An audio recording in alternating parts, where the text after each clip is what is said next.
Buat masyarakat setempat, jalan itu bukan sekedar beton, tapi akses berharga menuju sekolah, puskesmas, pasar, bahkan pemenuhan kebutuhan harian.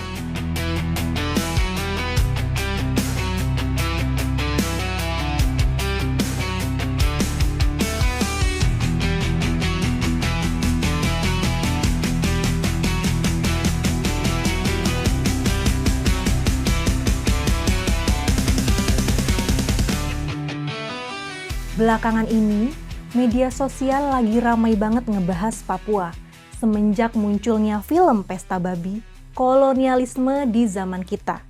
Isunya kompleks, mulai dari hak masyarakat adat sampai masalah lingkungan.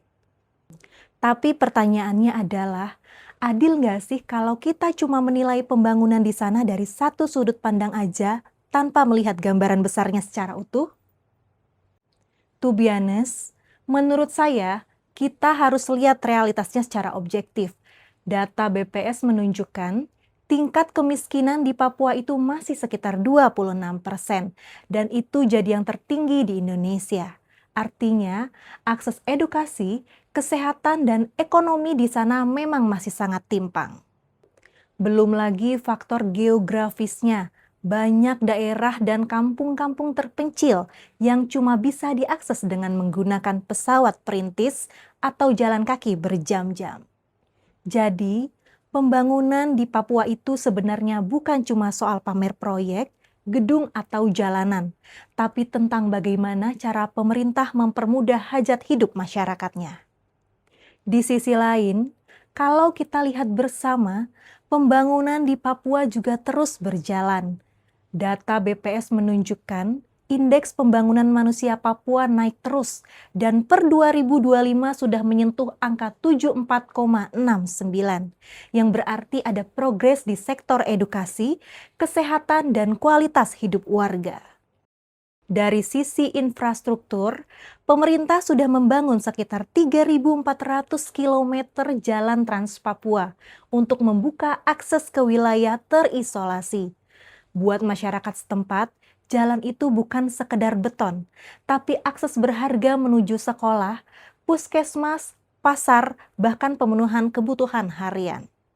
Ditambah lagi, sektor digital yang makin maju berkat adanya ribuan tower BTS di wilayah 3T, yang bikin anak muda Papua sekarang bisa internetan, belajar online, bahkan merintis usaha digital.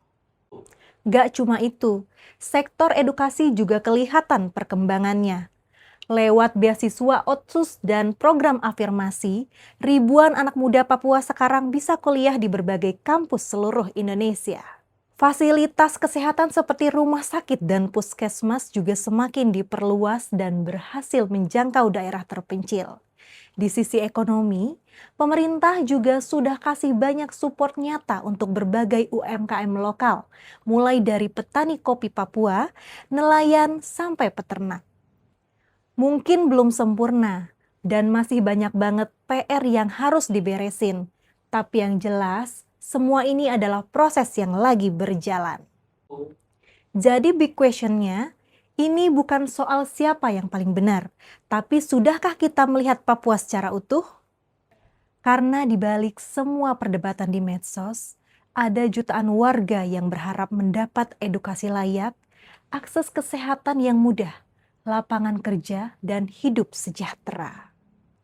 Papua itu bukan cuma tentang satu narasi tunggal, tapi ini soal masa depan bangsa Indonesia. Saya Mira Gustina, bersama Kacadata, Ruang Fakta, melihat data, mencari makna.